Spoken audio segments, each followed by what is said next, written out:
Imagine you wake up in the middle of the night, right? Yeah. And you just have this brutal cramp in your calf muscle. Oh, the worst. Just completely locked up. Yeah, exactly. It's throbbing. It's stiff as a board. Now imagine you go to a physical therapist for help, and they look at you and tell you the solution is to start doing 50 heavy calf raises every single day. I mean, you'd walk right out of that clinic. Right, because it sounds like total madness to take a muscle that is already locked in a painful spasm and just force it to work even harder. Yeah, absolutely. Yet, millions of people are unknowingly doing exactly that to their bodies right now. Because when it comes to pelvic health, the immediate universal advice we hear, I mean, from magazines, trainers, even well-meaning friends, is always just, do your Kegels. Right, it's everywhere. We've totally baked this idea into our culture that literally every pelvic issue is caused by weakness. Exactly. But what happens when the problem isn't a weak, floppy muscle at all? What happens when the issue is a muscle that is just entirely too tight? So we're jumping into a deep dive today to answer a really counterintuitive question. We've got a stack of medical clinic guides, NHS resources, physical therapy blogs, and clinical research papers. It's a great collection of sources. Yeah. And our mission today is this. Can a hypertonic, which means overactive pelvic floor, actually restrict your blood flow and ruin natural lubrication? It is such a massive blind spot in our cultural understanding of anatomy, Like, people are just conditioned to think of pelvic health strictly in terms of laxity. Like things falling apart or getting loose. Yeah, especially after childbirth or just as we age. We completely forget that the muscles in the pelvis are literally just like any other skeletal muscles in the human body. Right. I mean, think of your biceps or your hamstrings or even the muscles in your neck. Any of those can become overworked, chronically tensed, and just locked in a state of exhaustion. And the pelvic floor is no exception to that. Yeah, exactly. It's no exception at all. So let's just lay the groundwork for anyone who needs a quick anatomical refresher, because visualizing this really helps. The pelvic floor is essentially this hammock made of muscle and connective tissue, right? Right, yeah. And it stretches from the pubic bone at the front all the way back to the tailbone. Yep, and that supportive hammock holds up everything in the lower abdomen. So the bladder, the bowel, the reproductive organs. It's doing a lot of heavy lifting. It really is. And in a healthy, functioning state, this hammock is incredibly dynamic. It needs to contract firmly to maintain continence, so you don't leak when you jump or The sneeze. classic trampoline problem. Right, the trampoline Right. problem. But it also has to fully and completely relax to allow for normal urination, bowel movements, and comfortable sexual intimacy. A hypertonic pelvic floor has simply lost that crucial ability to let go. It just forgets how to relax. Basically, yeah. The muscles get stuck in this constant, relentless state of tension. They literally cannot return to their normal resting tone. See, I have to admit, when I was reading through the clinical definitions in these sources, I got a little tripped up by the logic. How so? Well, if we were talking about issues like having to rush to the bathroom, isn't tightness kind of the ultimate goal? I mean, if the hammock is pulled super tight, shouldn't it be doing a fantastic job of holding everything in? Like, how is being too tight actually a problem? That is a very common misconception. We tend to equate tightness with strength. Right. But in muscle physiology, a muscle that is constantly tight is actually just an exhausted, weak muscle. Oh, wow. Think about it like this. If you walk around all day carrying a really heavy box, your arm muscles are super tight, right? Yeah, they'd be burning. Exactly. But if someone suddenly asks you to, throw a baseball, you wouldn't be able to do it with any power. Your muscles are already fatigued. Ah, okay, that makes total sense. So in the pelvic floor, that constant clenching means the muscle doesn't have the functional strength to clamp down effectively when a sudden demand occurs, like a cough. And more importantly, because it's so rigid and unyielding, it creates a whole host of other severe functional issues. So the sources outline some incredibly common everyday habits that cause this chronic clenching. And it was kind of eye-opening for me. Oh, absolutely. Because it is not just major physical trauma that causes it. A huge culprit is constantly holding in your stomach to look thinner. Yes. Or habitually delaying using the bathroom because you are, just too busy at work to step away from your desk. The mechanics of sucking in your stomach are a perfect example of how our daily habits just sabotage our anatomy. We all do it too. We do. But when you constantly pull your upper abdominal muscles inward, you are drastically increasing your intra-abdominal pressure. And that pressure has to go somewhere. Exactly. It gets forced straight down onto the pelvic floor. So the pelvic floor then has to brace itself against that constant downward force. It has to act like a trampoline that someone is just constantly standing on. Wow, that's a great visual. Over time, the nervous system just adapts to that bracing, and the muscle literally forgets how to relax. And then you combine that mechanical pressure with other inflammatory triggers, right? Like a history of recurrent urinary tract infections or chronic thrush or conditions like endometriosis. Yeah, and the pelvic muscles basically go into a defensive spasm. It also seems like there is a huge psychological component to this as well, isn't there? Oh, massively. Because just like how I notice my shoulders creeping up around my ears when I have a stressful week of deadlines, we hold stress in our bodies. Right. So having a hypertonic pelvic floor is essentially like walking around with your shoulders constantly shrugged up, but you are doing it in your pelvis without even realizing it. That's exactly it. The psychological link is profound. The pelvic floor is intimately connected to the central nervous system's fight or flight response. So it's tied to our survival instincts. Yes, emotional stress, anxiety, or a history of psychological trauma can directly manifest as subconscious clenching in the pelvis. It is literally a primal bracing mechanism against a perceived threat. Which is fascinating. And because the root cause is this really complex mix of pressure, inflammation, and stress, the symptoms look completely different from the typical weak pelvic floor. Let's clearly separate those symptoms, actually, because if you are listening to this and trying to figure out what is happening in your own body, the difference is night and day. Absolutely. So a weak pelvic floor generally presents as stress incontinence. That's the leaking when you sneeze thing. Right. That is the classic symptom of leaking a little bit of urine when you laugh, cough, or exercise. The muscle just isn't strong enough to hold back the sudden pressure. Okay, and what about hypertonicity?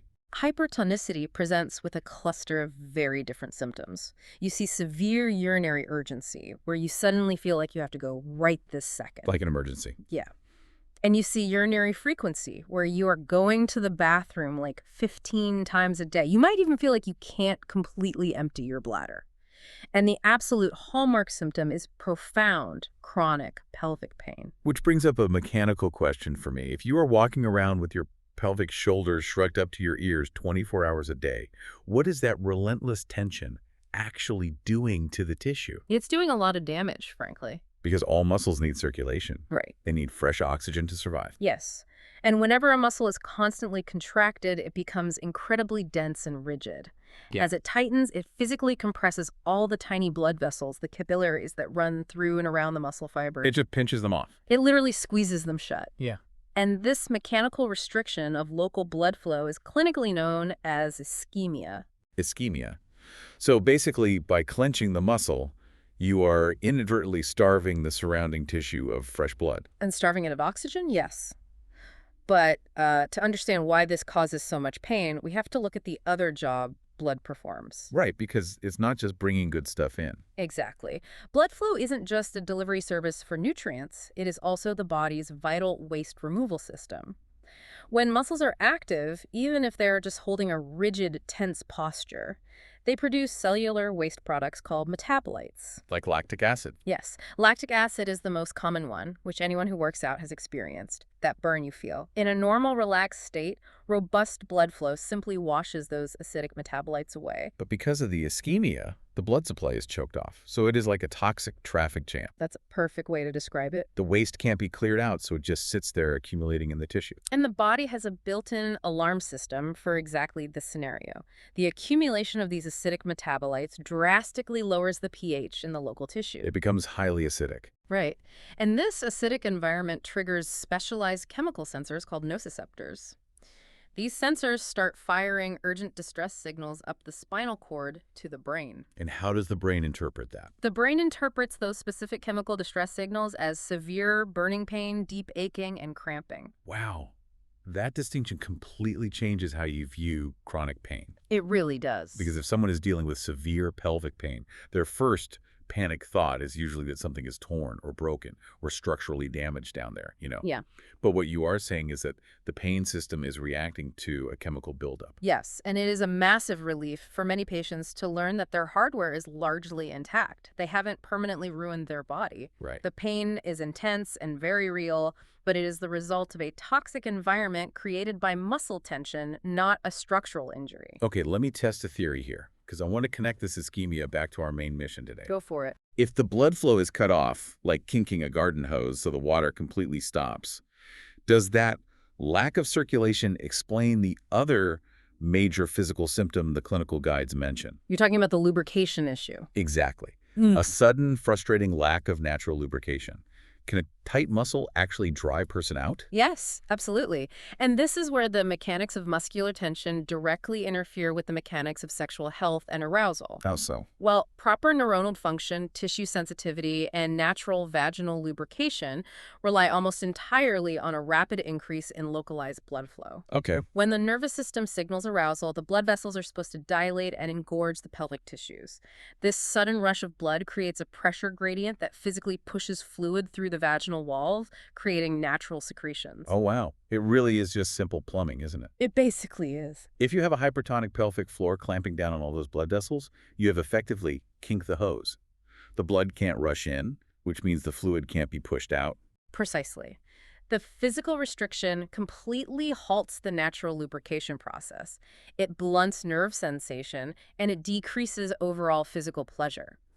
But, and this is a big but, this mechanical failure rarely happens in isolation. Right. There's always a complication. The sources emphasize that this issue is often severely compounded by hormonal shifts, which create just a perfect storm for the tissue. Yeah. The research papers spend a lot of time on estrogen. This is especially relevant during menopause, but also during the postpartum period when a woman is lactating, because estrogen levels just completely plummet. They do. So how does that hormonal drop feed into the kink hose problem? Well, estrogen is the primary hormone responsible for keeping the vaginal and pelvic tissues thick, elastic, and well hydrated. When estrogen drops significantly, the vaginal mucosa, which is the lining of the tissue, actually begins to thin out. It gets thinner and more fragile. Yes. Furthermore, estrogen is responsible for producing glycogen in the tissue. And glycogen is basically a stored sugar, right? Exactly. And that sugar serves a very specific purpose in the pelvic floor. It feeds the healthy bacteria, specifically the lactobacilli, that naturally live in the vagina. Okay, and they keep things balanced. Right. These bacteria produce lactic acid, which keeps the vaginal pH slightly acidic and protects against infections.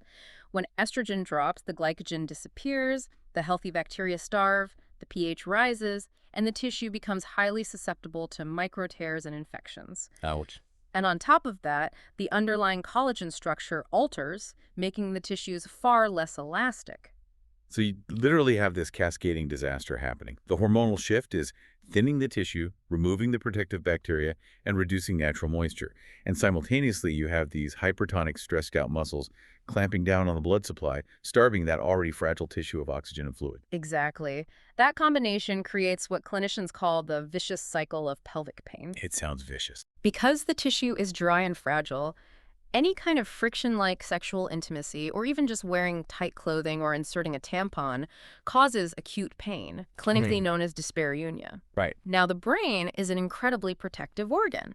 When you experience pain during penetration, or even if your brain just remembers that it hurt last time and simply expects it to hurt again, the central nervous system intervenes to protect you. It's a flinch response. Like, if you touch a hot stove, your hand violently jerks back before you even realize you are burned. That's exactly it. If intimacy causes burning pain, the brain just slams the door shut. Yes. That reflexive slamming the door is an involuntary muscle spasm called vaginismus. The brain fires a rapid signal to the pelvic floor muscles to instantly tighten and guard against the anticipated pain. It is a completely subconscious guarding reflex. But wait. If the brain is slamming the brakes and clenching the muscles to protect you from the pain, it is literally reinforcing the exact mechanism that caused the pain in the first place. That is a brutal biological trap. The dryness causes pain. The pain triggers the brain to clench the muscles. The clenching kinks the blood vessels further. The lack of blood worsens the dryness, and you are just locked in this escalating loop. It is a devastating, self-perpetuating cycle, and it is far, far more common than most people realize. The medical literature we are examining notes that an astonishing 60% to 90% of women who present to clinics with chronic pelvic pain actually have tight, overactive pelvic floors driving their symptoms. Wait, 60 to 90%? Yes, the vast majority. If up to 90% of these cases are rooted in muscles that are exhausted and stuck in a clench, then the universal societal advice to do your Kegels is not just unhelpful, it is actively destructive, isn't it? Oh, for a hypertonic pelvic floor, doing Kegels is the absolute worst intervention you could possibly attempt. Oh, we really need to unpack why, because this goes against everything we are taught. I mean, if I go to my doctor and mention pelvic discomfort, there's a very high chance they will casually tell me to do some Kegels on my drive home. They absolutely will. So let's look at the basic physiology of a Kegel. It is fundamentally a resistance training exercise. Like lifting weights. Exactly. The goal is to strengthen a weak, lax muscle by repeatedly and forcefully contracting it. But if your pelvic floor is already in a state of chronic, locked spasm, if it is already ischemic, starved of oxygen, and burning from a buildup of acidic metabolites, forcing it to do resistance training is like trying to tighten a knot that is already hopelessly stuck. You're taking an exhausted muscle and demanding it work harder. Yes. It immediately worsens the ischemia, it increases the chemical pain, and it reinforces the brain's guarding reflex. It is literally the calf cramp analogy from earlier. You wake up with a screaming cramp, and instead of stretching it or massaging it, you try to do 50 calf raises. It's exactly that. No wonder so many people feel like their symptoms are getting worse despite doing their homework. And the NHS resources highlight another massive issue. Even if someone does have a weak pelvic floor and actually needs Kegels, they're probably doing them wrong. The statistics on that are genuinely concerning. Research demonstrates that roughly 50% of people perform pelvic floor contractions incorrectly when they are only given verbal or written instructions. How do you even do it wrong? Isn't it just squeezing? The mistake most people make is bearing down instead of lifting up. Bearing down, like pushing. Yeah, instead of a subtle internal contraction that draws the hammock upward, they push outward and downward, similar to the mechanics of forcing a bowel movement. This creates massive downward intra-abdominal pressure. Oh, that sounds bad. It is. Oh. Over time, that repeated downward force can stretch the supportive ligaments and actually contribute to pelvic organ prolapse. The light. Or, they completely bypass the pelvic floor and just squeeze their glutes, clench their jaw, or hold their breath. So we have a situation where the default advice is actively harming the vast majority of chronic pain sufferers, and half the time it is being performed in a way that risks further anatomical damage. It's a mess, truly. If resistance training is the exact wrong approach for a hypertonic pelvic floor, how do you actually get a muscle that is wired to your survival instincts to finally let go? The solution requires a complete paradigm shift. Specialized pelvic floor physical therapists use a protocol called down training. Down training. It sounds wonderfully opposite to weightlifting. But how do you train a muscle to do less? Down training is fundamentally about rewiring the autonomic nervous system. Because that guarding reflex is so deeply tied to your survival instincts, you cannot simply grab the muscle, stretch it like a hamstring, and expect it to stay relaxed. Right, because the brain will just override you. Exactly. The brain will just command it to tighten up again the second you stop. You have to physically and psychologically shift the nervous system out of the fight or flight sympathetic state and guide it into the calming, rest and digest parasympathetic state. So it is not just a physical intervention, it is really a mind-body intervention. Where does a physical therapist even begin with that? The foundational physical therapy for down training is diaphragmatic breathing, often called deep belly breathing. Okay, breathing exercises. But the reason this is so effective is purely mechanical. The diaphragm, which is the large, dome-shaped breathing muscle situated right under your lungs, and the pelvic floor are essentially mirror images of each other. Oh, really? Yeah, they move in perfect sync, acting like a piston inside your core. Okay, visualize that for me. What happens to the pelvic floor when I take a deep breath? When you take a deep, proper breath in, your lungs expand, which forces your diaphragm to lower. As the diaphragm moves down, it gently pushes all your internal abdominal organs downward. Right. That downward pressure naturally presses against the pelvic floor hammock, gently stretching and lengthening those tight muscles from the inside out. Oh, I see. Then, when you exhale, the diaphragm rises back up, the pressure is released, and the pelvic floor naturally recoils to its resting position. Teaching a patient to coordinate their breath is step one in manually massaging that muscle back to life. That's amazing. You are literally using the rhythm of your own breath to gently stretch the kink out of the hose. Yes, exactly. But if someone has been walking around with this tension for, like, 10 years, I imagine breathing exercises alone might not be enough to break the spasm. What are the more targeted treatments? When the muscles are stubbornly locked, clinical biofeedback is an incredibly powerful tool. How does that work?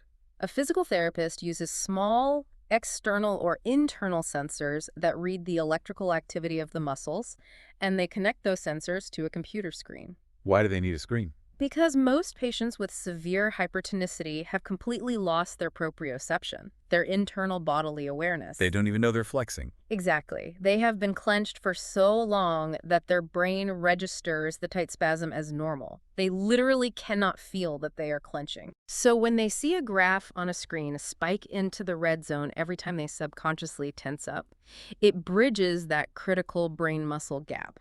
They can visually see what their body is doing and then visually watch the graph drop as they practice relaxing. It is like walking past a mirror and realizing you are slouching terribly. You didn't feel it until you had the visual feedback. Right. But what about the physical knots in the tissue? That requires internal myofascial release. A specialist pelvic physiotherapist will perform gentle, manual internal massage to identify tight bands of tissue and specific trigger points within the pelvic bowl. That sounds intense. It can be, but by applying sustained gentle pressure to those trigger points, they can force the muscle fibers to release their grip, which immediately restores local blood flow. Do you do that yourself? Actually, yes. Patients are frequently taught how to use specialized curved tools, like a Therawand, to carefully release these trigger points at home. If someone is listening to this right now, recognizing all their own symptoms, and realizing they have been doing the exact wrong exercises for years, what is the timeline for down training? Like, if you start doing diaphragmatic breathing and releasing trigger points today, is this something that resolves in a weekend? It is vital to ground expectations here. You are attempting to alter a deeply ingrained neurological response to pain. You are trying to convince your brain's alarm system that it is safe to lower the shields. That sounds like it takes a minute. It does. The clinical guidelines consistently indicate that it takes an average of 8 to 12 weeks of dedicated daily down training, breathing exercises, and manual therapy to fundamentally change the resting tone of the pelvic floor. It is a gradual process of retraining the nervous system. 2 to 3 months just to convince your body it is not under attack anymore. That really highlights how deeply our daily stress embeds itself into our physical structure. So to recap the journey of this deep dive, we started with the realization that a pelvic floor doesn't just get weak, it can become exhausted, tight, and hypertonic from daily habits like holding your stomach in, or just from chronic stress. And that relentless tension mechanically compresses the local blood vessels, causing ischemia. This starves the tissue of oxygen and traps acidic waste products, which triggers the body's chemical alarm system and causes severe pain. Right. And because that blood flow is blocked, like kinking a hose, the body simply cannot produce natural lubrication, an issue that is made exponentially worse when protective hormones like estrogen drop. That dryness creates painful friction, which triggers the brain's involuntary guarding reflex to clench even harder. You get trapped in a loop of pain, dryness, and tension. A loop that you absolutely cannot break by doing resistance training like Kegels. Right. The only way out is targeted down training using diaphragmatic breathing, biofeedback, and internal release to coax the central nervous system out of its fight-or-flight response. It completely flips the script on everything we thought we knew about pelvic health. It forces you to look at your body as a deeply interconnected system, rather than just a collection of mechanical parts. It really does. Which leaves us with a final thought for you to mull over today. We now know that our pelvic floor is physically wired to our nervous system's primal survival response. It is our body's literal foundation, and it subconsciously braces for impact whenever we feel threatened or overwhelmed. Yeah. Knowing that, how much of the invisible daily stress of our modern lives are we physically carrying in our pelvis right now? When you are scrolling through endless news cycles, sitting in gridlock traffic, or staring down an inbox full of urgent emails, your brain is processing stress, and your pelvic floor is likely bracing for a danger that doesn't actually exist. That's wild to think about. It really is. Next time you notice your shoulders creeping up by your ears during a stressful day, take a deep, slow belly breath and ask yourself, what else are you holding on to?